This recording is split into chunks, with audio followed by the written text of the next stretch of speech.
Why self-improvement stopped working. Self-improvement didn't fail because you weren't disciplined enough. It failed because it quietly became just another way to escape. That's the uncomfortable truth that no one likes to say out loud. At first it feels productive with all the books and the systems and the frameworks and the different methods, but what you're really doing then is just constantly thinking about your life rather than actually living it. And that feels like progress. But thinking isn't movement, and improvement isn't always change. So the quiet cost then is this stress or burnout we have, and the years we think about preparing to live. Most people assume procrastination looks like distraction, but the crazy thing is the more dangerous version looks more responsible.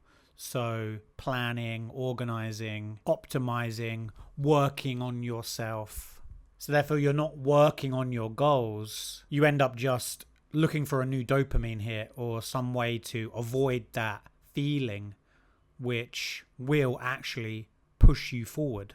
And that's why motivation never sticks, because motivation was never the problem. A lot of self-improvement content is built around this same loop. Feel uncomfortable, seek relief, feel temporarily better, repeat. So then when you watch something that resonates, you feel like you've been seen, that you've been understood, that you don't feel quite as alone as before. This sort of calms down your nervous system, this fight or flight, this need to get to the future. And then your brain marks that as some kind of success. You get the hit. You get the reward. And what happens is nothing in your life actually changed, but the discomfort that you didn't really want to feel actually just went away for a while. So the habit forms, not the habit of action, but the habit of relief. So this is why it's just consuming content all the time actually just makes things worse. And you don't need me to tell you that. It's something that you probably intuitively know already, but now you know exactly why. I lived in this loop for a long time, maybe even 10 years of just being addicted to self-help. And I was tricking myself into thinking I was making progress. But I didn't understand that all motivation was to not feel something. And self-help was a great vehicle to not feel something. But also then it gave me the feeling that I was making progress.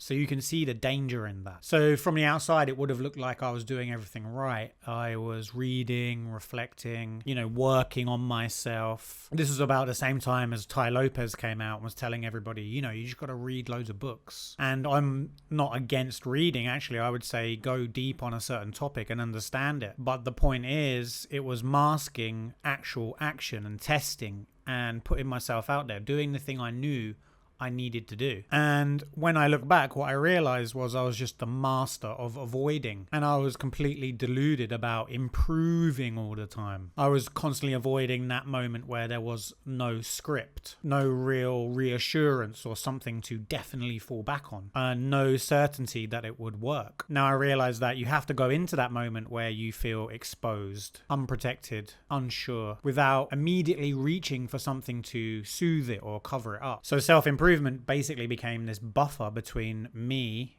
doing something I wanted to do and not wanting to feel something. So here's the part that most people miss, and what I definitely missed for so long was that I thought I was somewhat weak. So I had to overcome myself. I had to push through, use willpower, use discipline, learn to increase my willpower. And what I'd really done was I'd learned to trust the system of thinking rather than trusting myself. That system rewarded thinking. It rewarded analyzing and speculating and trying to get things right rather than actually doing something without any safety net. So I spent so long in this preparation phase that I never actually got anywhere. I didn't realize that true confidence comes from doing things without any certainty. I was constantly waiting for the fear to go so I could then take action and then feel confident. But really, now I realize this, that confidence comes from the opposite, that doing things when you're not certain and being completely okay with that, that's confidence. And because I hadn't got any proof of this, where I was constantly looking for this good feeling, motivation, I was waiting for motivation, I didn't have any evidence that I could just do it without any buffer. I couldn't do it without any backup. So I was constantly waiting for this good feeling, so the confidence never came, because I always had to have something to rely on, like a script or some kind of discipline method, something like that. I never took true action. I was constantly trying to push through harder, try new methods, consume just more and more content, read more books. And that quiet cost that I talk about just kept ticking. Weeks turned into years. Potential just stayed hypothetical. And then because of this, for so long, of this constant worrying and waiting for the right feeling, I lost faith in myself.